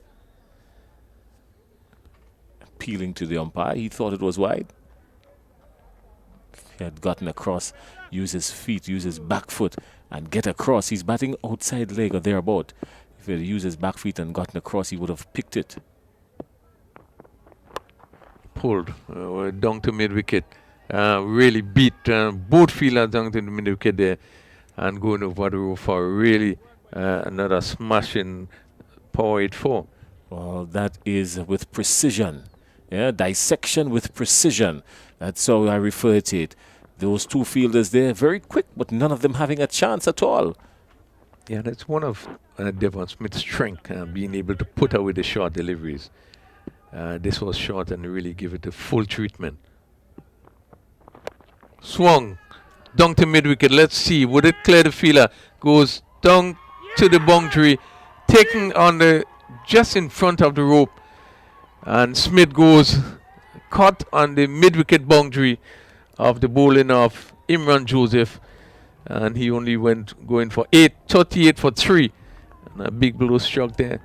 Surely, a big blow. Devon Smith and all really thought that that one was going to clear the boundary. He didn't look worried at all. He was more surprised when the ball landed in the hands of the fielders down there, because there had to be some good teamwork there between Kieran Kotoy and Alexis. Yeah, between Kieran Kotoy and Alexis, they had a really good tag team taking place down there. And you've got to work together, come together in a seamless form, especially if you want to take the wicket of the prize batsman, and that they did. Devon Smith, he's back in the hut, caught Alexis, he's credited with a catch for 8 off 8. Yeah, good communication by both fielders, because they were getting very close, and Alexis coming across and really take a good catch, and probably just about a foot inside the boundary, and really held it and was able to keep his balance and not to step on the rope. But really a big blow struck there, and Nutmeg Warriors will be happy to see the back of Devon Smith, and really at 38 for 3, really they are now up against it. Imran Joseph picking up that wicket, and he has gone for 10 so far in this over. So Shaban Noel again, poor delivery by Joseph, looking really to extract whatever pace he can. I think now what really should be doing, really look for a line and keep things as tight as possible, not to be strained and give away extras.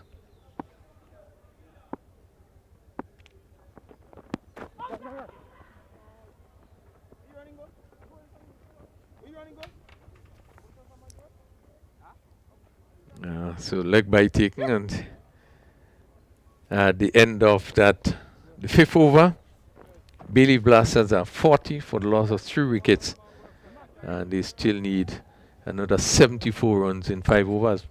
Well, we've got to watch the contest brewing here, because at the end of 5, the Nutmeg Warriors were 43 for 3.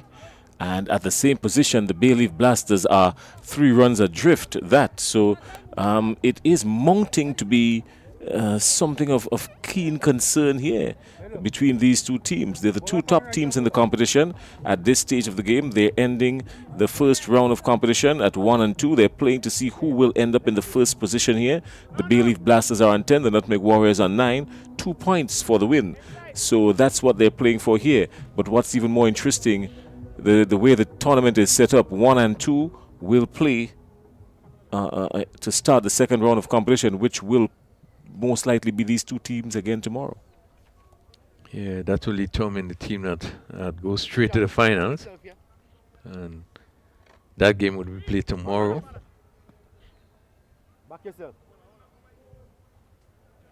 Now we've seen the spin-off of Kieran Kotoy, and he bowled into Shaban Noel as we begin over number 6.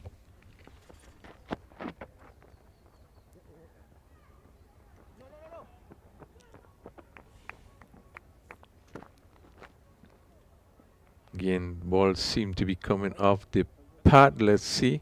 No white being signal, so probably just hit the keeper.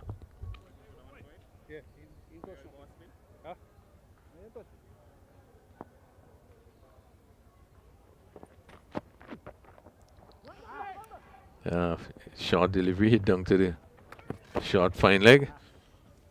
Again, a single for Campbell. 42 for 3. Campbell on 18. Has had some good knocks in the tournament. You want to stay there. Try to bring Bayleaf Blasters home. Short deliveries pulled. Short fine leg coming around and just not being able to hold on.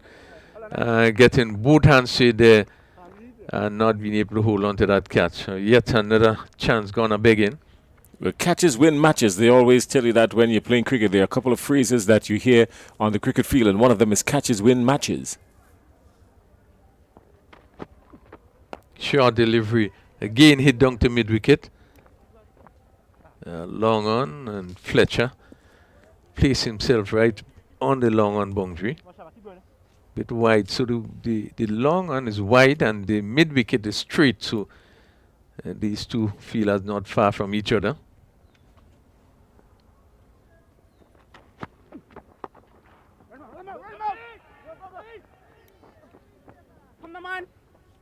Yeah, interesting position there. So the long on area is really clear, very free.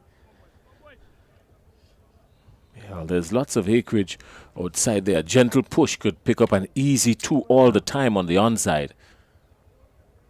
It's a lot of acreage. Yeah, a mid-wicket. whole lot. Mid-wicket is also very free.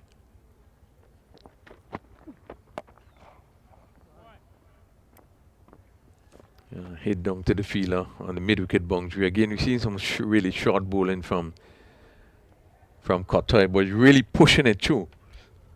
Yeah, well, I mean, the batsman has to be smart now and not try to clubber it too hard, because there are lots of spaces there. Oh, and this one beat the keeper, and it will go down to the boundary for 4, and that's 4 byes.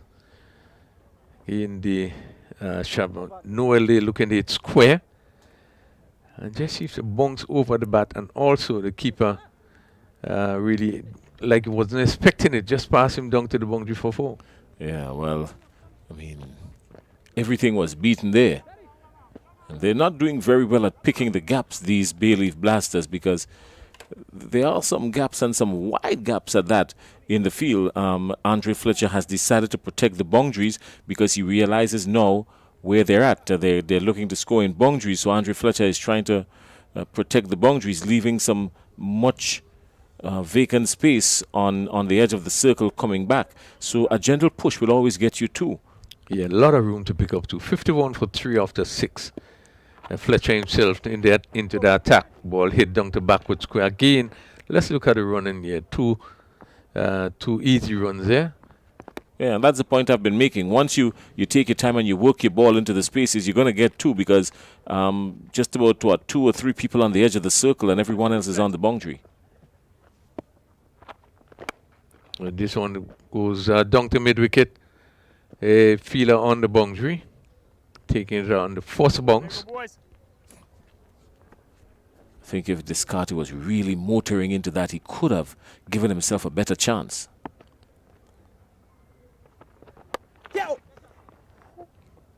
Hit down to long on. Again, no time in there by Noel.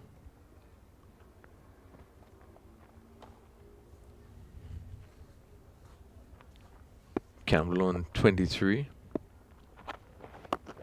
He's out-stumped. Really has been good bowling there by Fletcher. Again, coming down the track, and Fletcher pushing it wide. And Campbell really in no man's land. Yeah, well, he was way, way, way out on the Pacific there. And no island close to him. Nothing for him to be rescued with. And really decent, clean work behind the stumps by the Nutmeg Warriors. The wicketkeeper, Javon Andrew, making no mistake about it. The bails were off in a flash. And Campbell was left a begging, left a wanting in the middle of the ocean without a lifeboat, a life jacket and an oar. 56 for 4. Wide being signal. Rightly so by the umpire. As we looked at the replay, the ball just outside that line. I think it was really good thinking by Fletcher. Well, so far his captaincy has proven to work. I just think that he's got too much vacant spaces on the inside for the batsmen to pick up ones and twos. But the batsmen, to the credit of Fletcher, the batsmen have not been using those spaces wisely. Yeah, and maybe that's one of the weaknesses we have seen with the batsmen. Not looking to pick the gaps and pick up the twos and so forth, Go boys, let go but boys. more looking for the bigger hit. Clint Crony comes in to strike.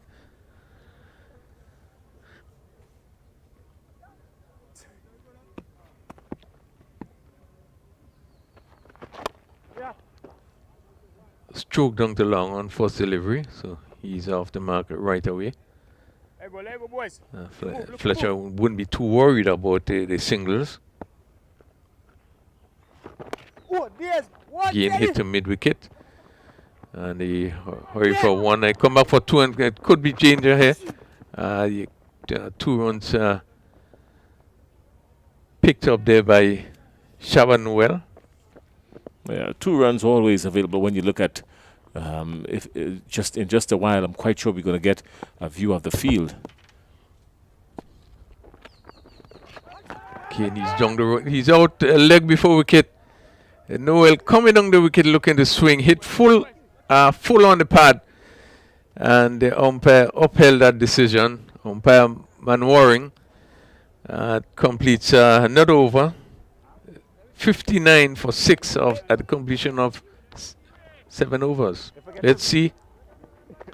Yeah, well, this is a clean, it's an easy decision for the umpire there. I mean, Shaban Noel was really not pleased with it, but he will go back into the hut and take a look at the replay maybe later on this evening. He was dead on.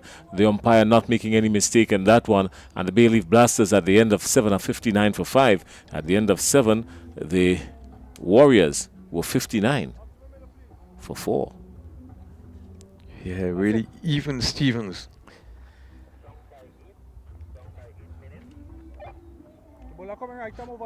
59 for 5 after 7 overs, and this is where in the Nutmeg Warriors inning we started to see Fletcher begin to hit on Imran Joseph. To Kotoy. This ball is cut over backward point, and they're going to run close to the boundary, goes down to the boundary for 4. Again, Crony giving himself some room and a shortish delivery and hit it over backward point for 4.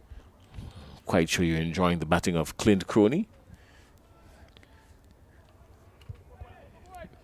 Really should have asked for a few strokes borrowed from his old man. 63 for...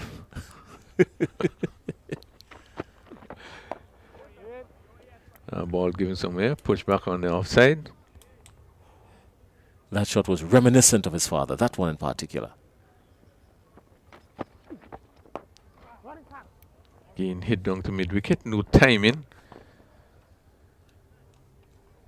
So 64, Bayleaf Blasters.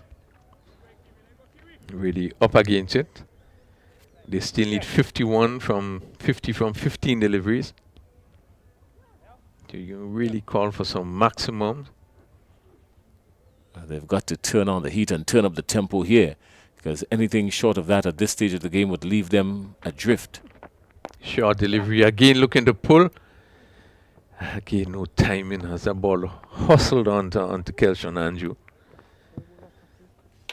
Kelshawn Anju has the ability to bat and score a lot of runs in even or secondary school tournament. Do have really good talent.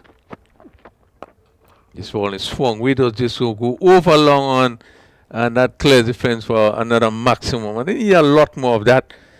The ball given some air, and Crony got to the pitch of it and lifted it over long on for another maximum. Yeah, well, he made it look easy as Sunday morning, really, and almost effortless, reminiscent of a Carl Hooper kind of shot. Short delivery swung. Would that go down to mid-wicket? Let's see. And see, we'll have to wait and see what happens there, because the fielder would have went across and yeah, just stopped before it go over the rope. Let's see. But did he go over the rope with it? That's the issue, because he was trying to save it. And so did he go over the ropes with it?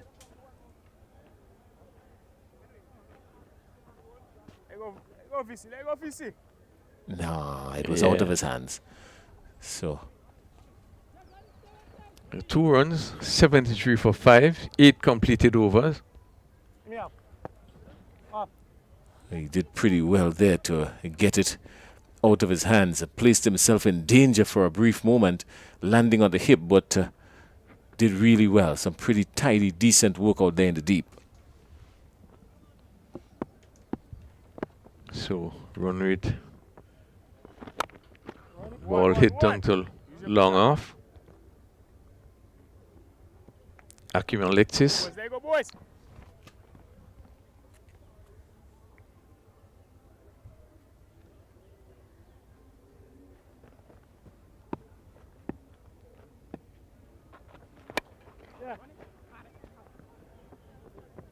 Ball against Stroh down to long and no timing. Let go, Akim. Let go, Akim. 75 for 5. We are in the 9th over. So really Nutmeg Warriors has come back really strongly. No. Easy. Well done. Let go, Akim. Let go, Akim. Yeah, well, they would want to use the opportunity to watch the ball and then play the stroke. I think a lot of the strokes here are premeditated. Andrew is hitting down to long off. Again, another single, which really wouldn't worry the Nutmeg Warriors. Keep working, Akim. Yeah, 76 for 5. That's middle, yeah? With just about 8 deliveries left. To which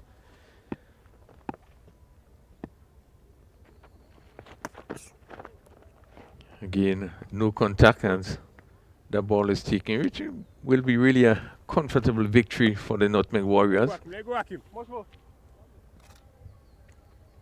Really came back strongly. And that ball is swung down to a mid-wicket fielder on the boundary, and yet another single. And that completes a 9th over, 77 for 5. Really, this is one of the games where we have seen that the Nutmeg Warriors really come back strongly in terms of their bowling, and really has kept things really quiet, make it difficult for the Bayleaf Blasters. Yeah, well, they've done pretty well, these Nutmeg Warriors. This is the very first game that we've seen some semblance of them clicking on all levels. The batting did click, and the feeling they've been really awesome in the field. And surely they're going to win this one, because with a further 37 required from the last over, these Bayleaf Blasters, they've got to deal in maximums exclusively. Yes, ball hit back to Fletcher. And they're going to just pick up a single in the process. Not too sure if it really reached back to him, full back to him. Seemed to get his left hand to it.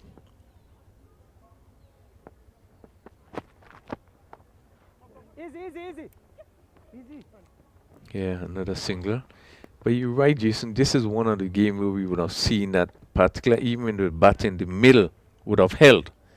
What would have happened before good power play. Ball is hit to cover. Going to be taken just over the cover fielder again.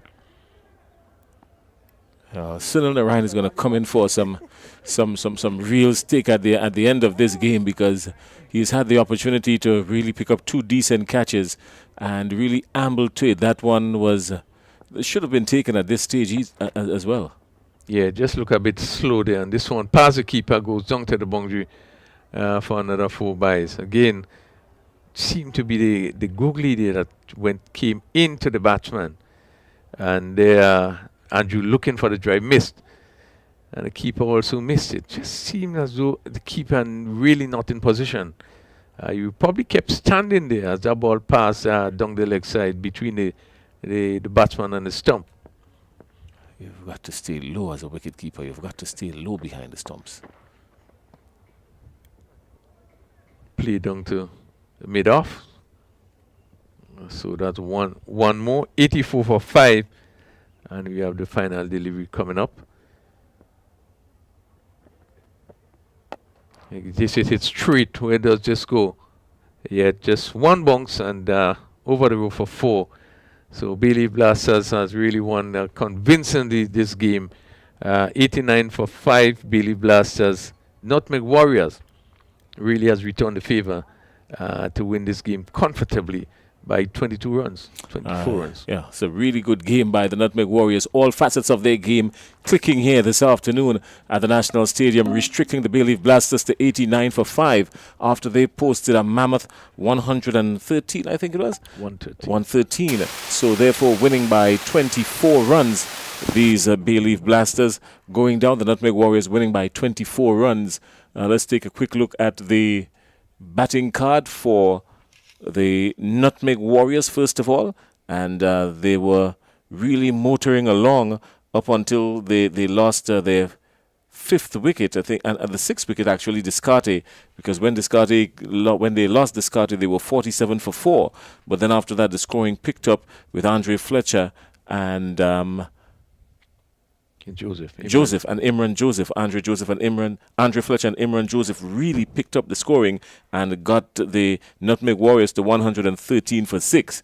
In the reply, some good stroke playing from Heron Campbell, who was stumped. Good bowling of Fletcher. Fletcher saw him coming and just pushed it widely. He moved a little bit too quickly and went for 23. Clint Croney came in and played a cameo for 22, but those were the only two really that made any sense there for the Bayleaf Blasters. Wavell Benjamin indiscretion in his batting for a brief moment, and he lost his wicket for 11, trying to go too hard after picking up a clear, massive 6.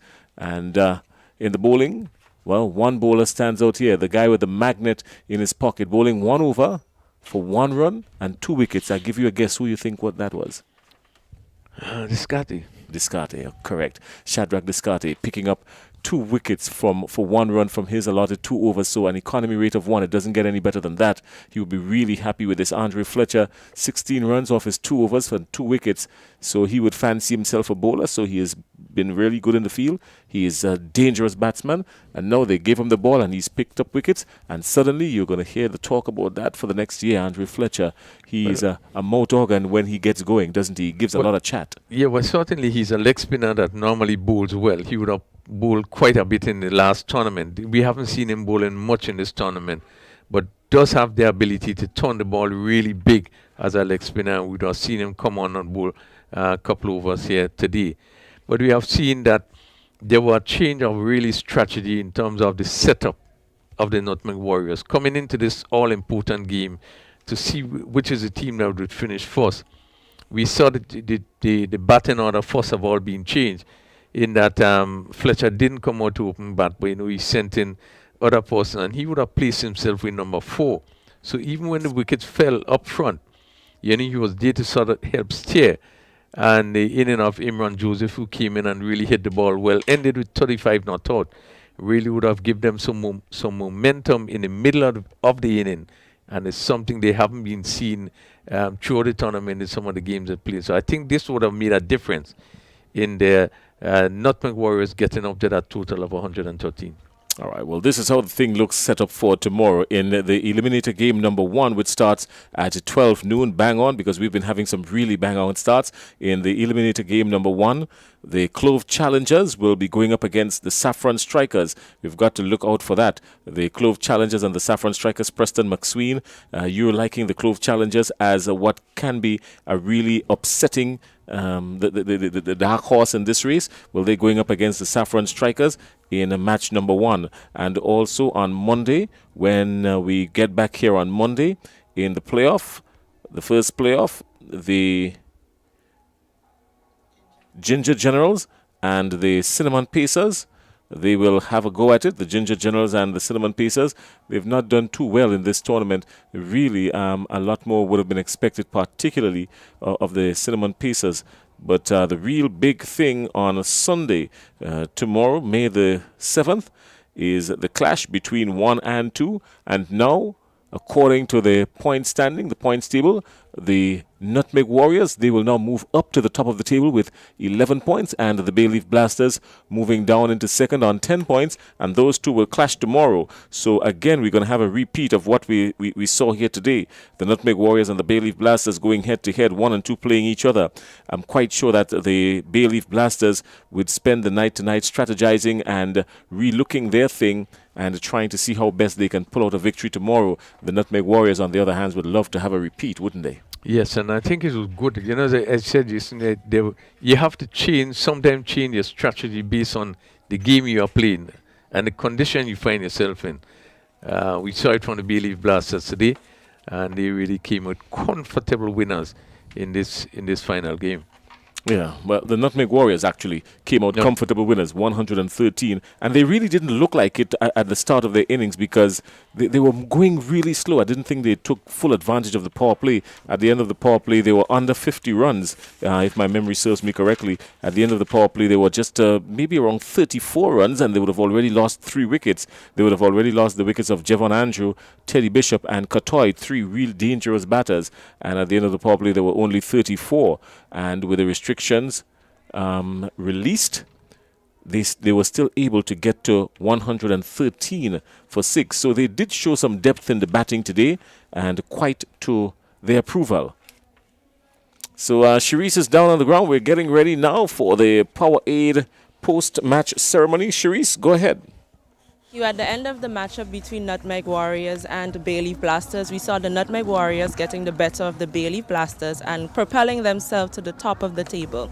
To begin the Powerade presentation ceremony, we would now award the most economical bowler in today's match, and that goes to Shadrach Descartes of the Nutmeg Warriors. He bowled 1 over for 1 run.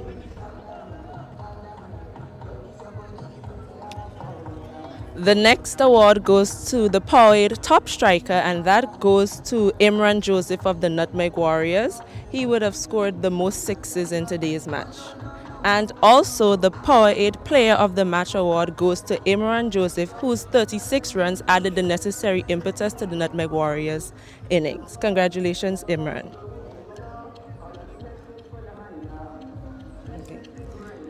Imran, a much needed turnaround compared to your outing in yesterday's match. Walk us through your performance today. Well, knowing that the kind of player I am, I find for the past few games I wasn't really coming up, and I just decided today to more relax and focus and do what I gotta do.